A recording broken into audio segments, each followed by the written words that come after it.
अस्सलाम वालेकुम, welcome back to my YouTube channel. आज मैं आपसे शेयर करूंगी शकरकंदी को किस तरह से स्टीम किया जा सकता है। और शकरकंदी को अगर हम बॉईल करते हैं तो वो टूट जाती है और फीकी हो जाती है। तो फीकी होने से और टूटने से बचाने के लिए हम शकरकंदी को आज स्टीम करेंगे। तो चलिए स्टार्ट करते हैं। यहाँ पर मेरे पास शकरकंदी थी तकरीबन दो से तीन, और थोड़े मोटे साइज़ की थी। पतली वाली मैंने नहीं ली। कटिंग इसकी हम बिल्कुल आलू स्टाइल में कर लेंगे, जैसे आलू को हम कट करते हैं। थोड़ा मोटा काटूंगी क्योंकि मोटा ऐसे ये होगा इसकी जो एक तो ये टूटेगी नहीं, और ऊपर से देखने में भी ये ज़बरदस्त किस्म की लगती है। तो इस तरह से मैं तमाम शकरकंदी को अच्छी तरह से कट कर लूँगी। और शकरकंदी को कट करने के बाद अगर आपके पास स्टीमर है तो बेस्ट है, अगर स्टीमर नहीं है तो आप खुद भी घर में स्टीमर तैयार कर सकते हैं। उसके लिए आपको कोई भी बाउल लेना होगा, चाहे तो उसमें भी पानी ऐड कर ले। अगर नहीं ऐड करना चाहते कोई छोटा बाउल ले लें, उसके बाद जस्ट आप स्ट्रेनर रख दें। स्ट्रेनर के ऊपर आपने शकरकंदी को रख देना है, और ये तमाम चीज़ें आपने उसमें रख देनी है जिसमें आप कोई भी चीज़ बेक करते हैं या एक्स्ट्रा कोई भी बर्तन है तो आपने उस बर्तन में पानी ऐड करना है। लाइक पतीला है जैसे जिसमें आप केक बेक करते हैं, उसमें आपने पानी ऐड कर देना है। उसमें ये बाउल रख देना है, बाउल के ऊपर स्टेनर होगा, और उसके ऊपर शक्करकंदी होगी। और पानी आपने उसमें इतना ऐड करना है कि आपका जो बाउल है वो उसमें डूबे नहीं, मतलब पेंदे तक होना चाहिए, लेकिन इतना होना चाहिए कि वो जब बॉयल हो तो उसकी स्टीम बने। तो इसी तरह से मैंने भी शकरकंदी को स्टीम किया था और बहुत ही ज़बरदस्त रिज़ल्ट आया था, और मैंने फ़र्स्ट टाइम ये ट्राई किया है। तो यहाँ पर शकरकंदी जो है वो कटिंग उसकी हो चुकी है। तो मैं अब स्टीमर पे इसे रख देती हूँ। तो यहाँ पे स्टीम पे मैंने इसे रख दिया था, और थोड़ा सा मैंने इसमें पानी ऐड किया था जैसे मैंने आपको बताया था।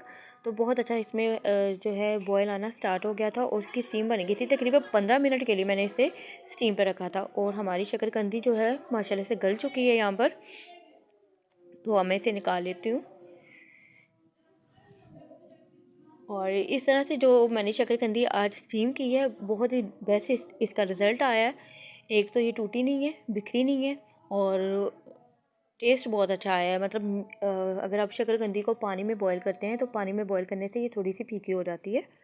तो यहाँ पर इसकी जो मिठास है, कुदरती मिठास, वो इसमें थी, और काफ़ी मीठी मीठी मुझे ऐसा लगा कि काफ़ी अच्छा टेस्ट इसमें है।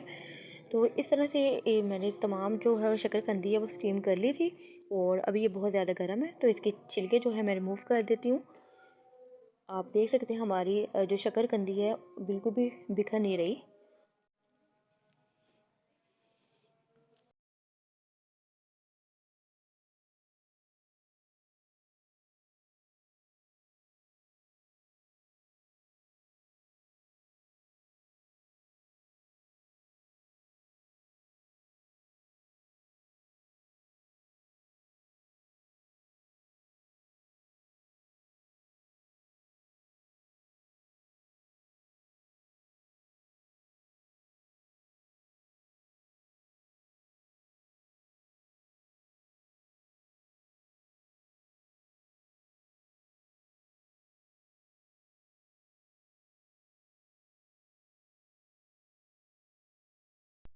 और तमाम शकरकंदी को मैं यहाँ पर अच्छी तरह से इसके छिलके रिमूव करके इसे मैं तैयार कर लेती हूँ।